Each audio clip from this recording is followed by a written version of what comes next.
오늘 예수님의 카운터 펀치라는 제목으로 같이 한번 말씀 나누겠습니다. 제가 카운터 펀치가 뭔지 모르는 분들도 있죠? 그래서 제가 좀 설명을 좀 드리려고 좀 끼고 왔는데, 우리 또 준성 선생님이 복싱을 배우고 있다네요. 그래서 잠깐 나오세요. 잠깐.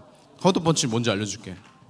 카운터 펀치가 뭐냐면 내가 끼고 오면 막 비웃고 여기 복싱 한다니까 막 박수치고, 이제 저한테 이제 펀치를 한번 날려보세요. 그럼 오 이게 날리면은 제가 이거를 싹 피하면서 이 힘을 딱 받아가지고 딱 이렇게 팍. 뭔지 알겠죠? 들어오는 힘을 여기 이용한다. 들어오는 힘을 내가 역으로 이용해가지고 딱 피한 다음에 팍. 알겠죠? 그러니까 다들 덤비지 마세요. 저 카운터 펀치 오늘 배웠습니다.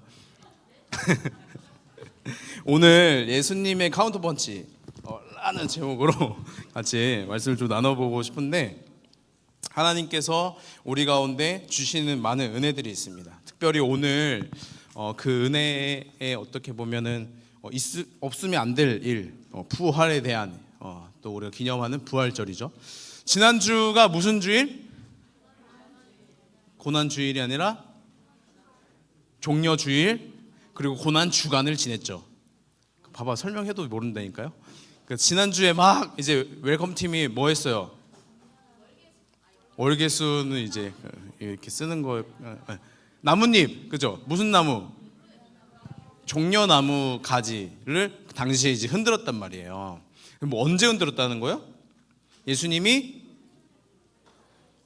예루살렘에 들어오시는 그때 사람들이 종려나무까지 막 흔들면서 자신의 겉옷을 벗어서 레드카펫 딱 깔아놓고 뭐라고 말했다고요? 호산나, 호산나, 호산나 다윗의 자손이여 우리를 구원하여 주옵소서라고 외치면서 웰컴한 거예요. 어서 오십시오 예수님, 잘 오셨습니다 라고 이야기한 것이죠. 여러분, 그 날을 기념하고 우리가 한 주 동안, 월요일부터 지금 한 주를 고난 주간으로 이제 보낸 거예요. 그러면서 이제 홀리크 했죠. 홀리크 한 사람 필사했다. 오 박수 너무 잘했어. 너무 잘했어. 고난주간 맞이해서 교회에서는 고난주간 저녁 부흥회를 또 했어요. 월요일부터 금요일까지 5일 동안. 나 본당 왔다. 나 참여했다. 예배 왔었다. 오 박수. 너무 잘했습니다. 예, 너무 잘했어요. 또 송림중 학생이다 보니까 또 이게 또 오기가 쉬웠네요. 네, 좋아요. 너무 잘했습니다. 나 오진 못했지만 온라인으로 나 드렸다. 혹시 오 잘했어. 너무 잘했어.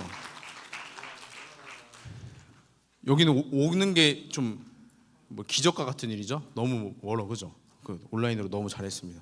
우리가 고난 주간을 지내면서 묵상하는 것은 예수님께서 십자가를 지셨다라는 그 은혜, 예수님께서 고통당하시고 우리를 대신하여 십자가를 지시고 죽으셨다라는 그것이 우리가 묵상해야 되는 포인트란 말이에요. 물론 십자가, 예수님은 우리가 매일 매순간 가지고 가야 될 일인데, 고난주간에 예수님께서 받으신 그 고난을 더 깊이 묵상하는 것이죠. 여러분, 예수님께서 십자가를 지시고 골고다 언덕길을 오르셨습니다. 이미 피투성이가 되어진, 이미 채찍을 맞아 힘이 하나도 없는 그 예수님이 그 무거운 십자가를 지고 골고다 언덕을 오르셨어요. 군병들이 계속 채찍질을 하며 재촉하고 더 이상 들 힘이 없을 때 누군가 도움을 받아서 또 올라가기도 했습니다. 여러분, 예수님께서 이 고난과 고통을 당하시고 결국에는 군병들에 의해 십자가에 못 박히사 십자가에 달려 죽으셨다 이 말입니다. 여러분, 십자가에서 죽는 것이 원래는 되게 크나큰 죄인들에 대한 형벌이란 말입니다. 그래서 그 예수님이 십자가에 달리실 때 양옆에 도둑들이 있었어요. 예수님 혼자 달리신 게 아니라 그때 당시에 같이 그 형이 집행되는 당시에 도둑들이 옆에 계셨어요. 여러분, 원래는 그 막 예수님처럼 막 채찍질을 다 맞고 막 피투성이가 돼서 오르는 게 아니라 대체로 그냥 십자가에 못 박아요. 그러면은 오랜 기간 거기에 매달려 있으면서 고통을 당하다가 또 너무 잔인한 이야기는 좀 덜 할게요. 그렇게 돌아가 죽는 거예요. 근데 예수님이 이미 너무 약해져 있어요. 예수님이 십자가에 달리시는 그때에 죽어가고 계셨죠. 곧 있으면은 이제 안식일이라 그래서 이 사람들이 일을 하면 안 되는 딱 시간이 이제 도래하고 있었어. 곧 오고 있었어. 그래서 이 사람들이 빨리 이 십자가형을 처하기 위해서, 그러니까 그냥 끝내버리고 싶어서 이 도둑들의 다리, 이제 십자가 달리면 이렇게 있을 거 아니에요. 딱 팔 이렇게 있고 다리 이렇게 포개가지고 못을 딱 박아. 그러면 어떻게 있겠어? 내가 이제 매달릴 데가 없어. 뭐 십자가 붙들고 있는 게 아니라 이 박힌 손 너무 아프지만 힘을 줄 수밖에 없고 다리에 힘을 줘서 상체를 들고 숨을 쉬어야 돼. 근데 이 군인들이 빨리 끝내려고 어떻게 하냐면 이 다리 이제 무릎 있죠. 이걸 망치로 치는 거야. 그럼 이 뼈가 아작나죠. 그럼 이제 힘이 없어져요. 그러면 내가 더 이상 지탱할 힘이 없어. 그러면 내가 축 처지는 거야. 내가라고 하니까 또 좀 그런데 아무튼 십자가 달리신 분이 쳐져. 그러면은 이제 숨을 못 쉬게 돼요. 그러면서 이제 빨리 죽게 되어지거든요. 근데 여러분, 물론 이제 성경에 예수님께서 이제 군병들이 망치로 치려고 할 때 칠 필요가 없었어요. 이미 십자가에서 죽으셨어요. 그래서 성경에도 이미 그의 뼈를 상하지 못하게 하리라는 그 예언에 따라 그런 일은 없었지만 군병들이 확인했던, 그러니까 예수님이 죽으셨다라는 것을 확인했던 그 과정이 뭐였냐면 옆구리에 창을 찔러본 거예요. 긴 창을 가지고 예수님 옆구리를 푹 찔러. 그랬더니 여기서 물과 피가 철철 흐른 거예요. 여러분, 그러니까 이제 힘이 없어서 여기서 죽으시면은 폐에 물이 차는데요. 폐에 물이 찼다는 것은 이미 죽은 거예요. 반증하는 거죠. 그래서 폐를 찔러가지고 물이 나오면 아, 죽은 게 맞구나라고 확신했던 것이죠. 그래서 예수님께서는 이제 손과 발에 못 자국이 있으시고 옆구리에 창 자국이 있으셨던 게 그 이유입니다. 어쨌든 여러분, 예수님께서 그 십자가에서 고난을 당하셔서 완전히 죽으셨습니다. 그냥 기절했다 일부만 죽었다가 아니라 완전히 죽으셨어요.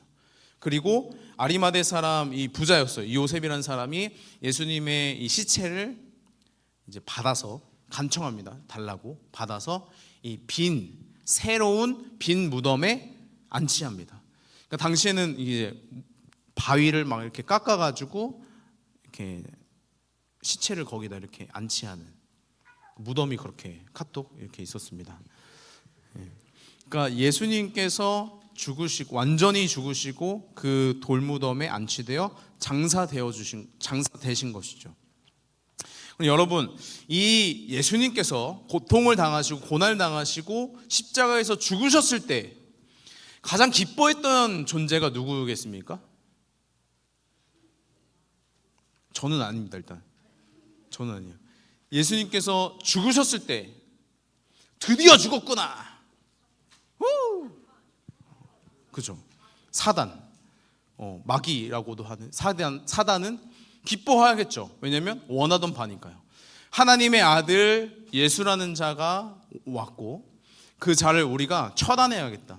그 자를 통하여서 구원의 역사를 이루어 가시는 그 하나님의 일을 우리가 방해해야겠다 하며 자행했던 일이 예수님을 그 끔찍한 십자가 형수로 만들어 십자가형에 처하게 하는, 죽게 만든 일을 한 거죠. 그래서 예수님이 죽으셨던 그때에 사단은 환호를 했을 것입니다.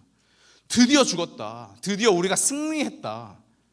드디어 우리가 이겼다라고 포효했을 것입니다. 네, 여러분,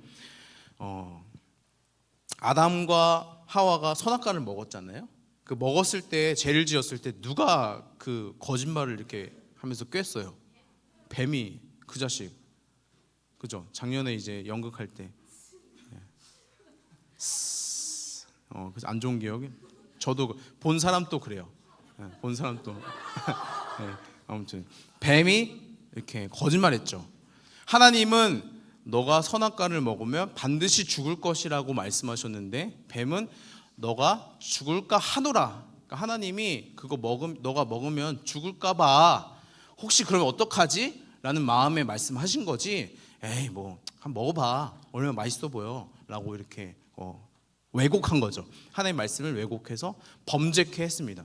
그때 얼마나 기뻤겠습니까? 하나님이 만드신 그 피조물을 범죄케 한 일이 얼마나 기뻤겠습니까? 근데 여러분, 잘 보세요. 사단이 속여서 그 일을 자행하게 되었는데 창세기 3장 15절에 하나님께서 그 뱀을 향하여, 사단을 향하여 저주하며 예언하는 말씀이 있어요. 이렇게 표현됩니다.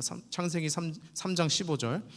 내가 너로, 사단입니다. 내가 너로 여자와 원수가 되게 하고 너의 후손도 여자의 후손과 원수가 되게 하리니 여자의 후손은 너의 머리를 상하게 할 것이요 너는 그의 발꿈치를 상하게 할 것이니라 하시고, 여기서 말씀하여 주시는 너는 사단이고 여자와 여자 후손은 이제 사람을 통해서 오신 예수 그리스도, 여자의 후손은 예수 그리스도를 표해요. 그러니까 하나님께서 아담과 하와가 범죄하여 아담과 하와 사람들에게 그리고 땅에게 이 땅에 저주하고 죄에 대한 결과를 얘기하시면서 동시에 사단을 향해서도 저주하며 예언을 한 내용이 15절이 이 말씀이라는 거예요. 여기서 사단이 예수님의 발꿈치를 상하게 할 것이라고 하는 거예요. 예수님 발꿈치를 뱀이 물어요. 그것은 예수님이 겪으신 그 고난과 죽음에 대한 예표죠. 여러분 잘 생각해 보시죠. 지금 벚꽃 얼마나 이뻐요? 이제 율동공원 가고 여기 저기 서현에도 그 무슨 공원이 거기 황새울 공원 가가지고 벚꽃 이렇게 이쁘게 보고 있는데 뱀이 내 발꿈치를 콱 문 거예요. 그럼 여러분 어떻게 그냥 에이 똥 밟았네, 에이 왜 물고 그래, 이럴 일이에요? 아니죠. 막 난리 부르스를 치지 않겠어요? 와 이거 뭐야, 뱀이야 이러면서 막 뱀 빨리 독사 아니냐고 막 119 부르라고 난리 치지 않겠어요? 저는 그럴 것 같은데 그죠? 여러분 뱀이 발꿈치를 물었다라는 것이 가벼운 일이 아니잖아요. 근데 이렇게 표현하시는 일은 같이 말하는 맥락에 이렇게 표현돼요. 하지만 그 여자의 후손 예수 그리스도가 뱀의 머리를 짓밟아 죽일 거라는 이 예언을 하는 것에 우리가 큰 관심을 두어야 됩니다. 여러분 여기 성경의 표현에 이렇게 나옵니다. 여자의 후손, 여자의 후손은 너의 머리를 상하게 할 것이요. 그러니까 되게 위트 있어. 상하게 할 것이다. 젠틀해 보이잖아요. 근데 이 표현이 짓밟는 거예요. 짓밟는 거. 그러니까 뱀은 발꿈치를 상하게 했지만 그 발로 그 머리를 짓밟아 완전히 죽여놓는 그 예언의 말씀을 하나님께서 이미 창세기에 이렇게 해놓으신 거예요. 그래서 여러분 하나님께서 예비해 놓으신, 하나님께서 이미 작전을 해 놓으신 것이 이 하나님의 카운터 펀치인 것이죠.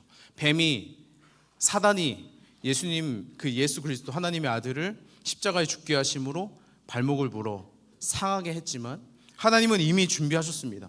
그 상하게 한 그 일을 통하여서 하나님께서 선한 일로 이루어 가심을 이미 준비하셨습니다. 그래서 죽음을 이기신, 그 사망을 이기시고 부활하신 그 사건은 완전히 하나님께서 카운터 펀치로 날린 것이죠. 죽음을 이기심으로 말미암아 발꿈치를 문 뱀의 그 머리를 짓밟아 승리를 보여주셨습니다. 하나님이 역사하여 주시는 방식이 이렇게 극적이고도 놀라운데요. 그런가 하면 오늘 말씀도, 오늘 본문의 말씀도 비슷한 같은 맥락에 있습니다. 오늘 본문에는 대제사장들이 바리새인들과 같이 빌라도 각하를 찾아가요. 그래가지고 뭐라 얘기하냐면 이 예수라는 작자가 살아생전에 자기가 죽으면 3일 만에 부활한다고 합디다. 그러니까 혹시나, 그러니까 어떻게 부활하겠어요? 근데 혹시나 제자들이 이 예수의 시체를 훔쳐다가 여러분 예수님이 부활하셨습니다, 이 무덤을 보십시오, 예수님의 시체가 없지 않습니까? 라고 할지 모르니 우리가 이 군병들을 좀 보내가지고 이 무덤을 지킵시다, 좀 그렇게 좀 도와주십시오 라고 호소한 거예요. 그러니까 이제 이 로마 입장에서는, 각하 입장에서는, 빌라도 입장에서는 더 이상 분쟁이 있고 싶지 않았을 겁니다. 그러니까 막 제자가 훔쳤는데 이게 막 거짓말이고 뭐 예수가 막 부활했다느니 이게 어떻게 된 거냐느니 이런 분쟁이 없기를 바랬을 겁니다. 그래서 군병들을 투입해서 거기를 굳게 지키자고 해요. 근데 여러분 제자들 입장에서 얼마나 답답합니까? 제자들이 예수님 따라가지도 잘 못했고 이제 안치되셨어, 장사 되셨는데 그 문 앞에서 슬퍼하지도 못하는 일이 돼버린 거예요. 예수님 찾아가 보고 싶고 예수님 앞에 막 찾아가서 기도도 해보고 싶고 하는데 찾아갈 수가 없는, 발을 들일 수 없는 일이 제자들에게 있었습니다. 그러니 이걸 어떻게 해야 되나, 이거 어떻게, 예수님이 죽으셨고 이제 정말 우린 소망이 없나, 좌절할 수밖에 없는 상황이었지만 하나님께서는 이 굳게 지킨 일을 통하여서 이 부활의 증거로 바꾸시는 거예요. 잘 들어보시죠. 로마 군병들이 그곳을 굳게 지켰어요. 그러면 대충 지킨 게 아니에요. 사람들이 못 오도록 완전히 지킨 것이죠. 그러면 일각에서 정말로 제자들이 그 시체를 훔친 거 아니야? 라고 부활을 의심하는 사람들에게 로마 군인 그 대제사장들이 도리어 반증이 되어버린 것이죠. 굳게 지켰는데 누가 가져가냐고요, 그거를. 여러분, 우리가 부활에 대해서 의심하는 몇 가지 이야기들이 있지만 이 이상 훔쳐간 거 아니야? 라는 것에 완전히 카운터 펀치와 같이 하나님께서 이 일을 선한 일로, 증거로 오히려 사용하여 주신 것이죠. 예수님은 죽음을 이기시고 완전히 부활하셨습니다. 돌무덤은 천사들이 문을 옮겨 완전히 열게 하였고, 예수님은 이제 부활하사 그 무덤에서 나오셨습니다. 그 죽음이, 그 무덤이 예수님을 가두지 못하고 사망에서 승리하신 그 예수님이 부활하셨습니다. 여러분, 이 사실이 진리이고 이 사실이 정말로 사실입니다. 여러분, 많은 사람들이 부활을 의심하며 부활에 대해서 의문을 품지만, 혹은 교회를 다니면서도 부활은 잘 모르겠어 라고 할 수는 있지만, 여러분, 부활이 없는 것이라면 우리의 믿음은 다 헛된 것입니다. 부활이 없더라면 우리가 믿는 것은 다 헛된 것입니다. 부활이 있기 때문에 우리가 구원받아 영원한 생명을 누릴 수 있을 것이라는 확신을 가질 수 있는 것이죠. 여러분, 사단은 사람들을 통하여서 예수님의 돌무덤을 지키는 이 철저함을 막 보여냈습니다. 근데 이 철저함이 도리어 그 누구도 시체를 훔쳐가지 못했다라는 증거로 뒤바뀌게 되었습니다. 사단이 아무리 꾀를 내어 애를 써 승리하려고 한들 하나님은 그것들을 모두 선으로 바꿔버리십니다. 결국 이 일에 대하여서 대제사장들은 군병들에게 돈을 쥐어주면서 뭐라고 말하냐면, 얘들아 가서, 그러니까 군병들은 아는 거예요. 예수님이 부활하신 거, 시체 훔쳐간 게 아니에요. 부활하신 걸 알아요. 근데 돈을 쥐어가며 거짓말을 시켜요. 뭐라고 하냐면, 제자들이 시체를 훔쳤다고 거짓말해라 라고 시킵니다. 그들이 아무리 거짓으로 무마하려 해도 결국 진실과 진리가 승리하게 될 것입니다. 여러분, 우리의 인생에도 마찬가지입니다. 여전히 오늘도 사단은 우는 사자와 같이 두루 삼킬 자를 찾는다고 말합니다. 사단이 우리에게 원하는 작전은 뭐냐면, 목표는 뭐냐면, 우리가 하나님과 멀어지는 데 있죠. 우리가 하나님과 멀어지면 생명이 없는 것이기 때문이죠. 우리가 영원히 죽기를 원하는 거예요. 하나님의 사람이 아니라 죄의 종로로 타기를 원하는 것이란 말입니다. 그럼 여러분, 온갖 방법을 동원할 것입니다. 때론 우리에게 상한 마음들, 상황들 마련하고, 우리 외롭게 하고, 우리 마음이 지치고 낭망되어지게 하고, 또 정반대로 너무나 평온하고 너무나 손 쓸 것이 없는 상황에서 그들이 원하는 목표는 하나님을 더 이상 찾지 않게 하려는 것이죠. 낭망되어서 하나님을 찾지 않든, 너무 살기 좋아서 하나님을 찾지 않듯, 목표는 단 한 가지, 하나님을 찾지 못하게 하는 것이죠. 여러분, 그 가운데 하나님께서는 그 일들을 통하여서 카운터 펀치를 날리셔서 선으로 바꿔 가실 줄 믿습니다. 여러분, 상한 마음으로 인하여서, 낙심되어지는 일로 인하여서 엎드려 좌절하여 하나님을 찾지 못하고 계실 수 있습니다. 그런 상황이, 그런 시간이 여러분들에게 찾아올 수 있어요. 근데 여러분, 그때 기억해야 됩니다. 이거 하나님이 원하시는 거 아니다. 하나님이 원하시는 두려운 마음 아니다. 걱정 아니다. 하나님이 원하시는 이 마음이 아니구나. 하나님을 바라봐야 되는 거예요. 그 빈 무덤을 바라보는 거예요. 부활하사 승천하신 그 예수님을 내가 다시금 쳐다보고, 하나님 부활하신 그 예수님을 갈망해야 되는 겁니다. 그래서 나의 이 죽을 것 같은 이 상황 가운데 죽음마저도 이기신 그 예수님을 붙잡는 것입니다. 그때 우리도 이제 경험하는 거예요. 상황이 완전히 뒤바뀌는 일로. 와, 낙심되어져서 하나님이 대체 어디 있나? 하나님 어디 계십니까? 왜 대체 나를 가만히 두십니까? 왜 도와주지 않으십니까? 라고 호소하던 그 일을 통하여서 하나님을 찾고 구하며 이제 다시 하나님을 만나 경험하게 되어진 일들로 변화시키시고 삼아 가신다라는 이야기입니다. 여러분 좌절하고 낭망되어지는 일이 여러분들 가운데 있습니까? 엎드려 더 이상 하나님을 찾고 싶지 않은 마음이 여러분에게 있습니까? 그때 고개를 들어서 그 예수님을 바라봐야 됩니다. 슬픔으로 외로운 가운데 계십니까? 여러분 마태복음에서 1장부터 28장 마지막 처음과 마지막에 이야기하는 게 무엇입니까? 임마누엘 하나님, 우리와 영원토록 함께하길 원하시며 그렇게 함께하겠다 약속하여 주신 그 하나님, 우리는 그 약속을 붙잡고 다시금 일어나는 거예요. 그 약속을 붙잡고 하나님께 우리의 마음을 토로하는 겁니다. 사랑하는 성림 청소년부 여러분, 하나님은 이 사단의 공격에 카운트 펀치로 완전한 승리를 이루어내십니다. 그냥 한 방 먹였다가 아니라 완전한 승리로 바꿔 놓으셨습니다. 예수님은 이 십자가에서 죽으심으로 말미암아 사단은 이긴 듯 했으나 그것으로 우리의 죄 문제를 해결해 주셨습니다. 예수님이 부활하심으로 말미암아 우리 또한 부활의 영광에 참여할 수 있는 은혜를 얻게 하셨습니다. 여러분 그냥 예수님 부활하셨대 와 대단하시다 이게 아니라 예수님의 죽으심에 참여하는 자에게 예수님의 부활하심에도 참여할 수 있는 은혜를 허락하신다 말씀하십니다. 여러분 우리의 죄는 십자가에서 죽는 거예요. 여전히 우리의 죄악이 막 넘쳐날 때 우리는 계속해서 그 십자가 앞에 우리의 죄악을 내려놔야 됩니다.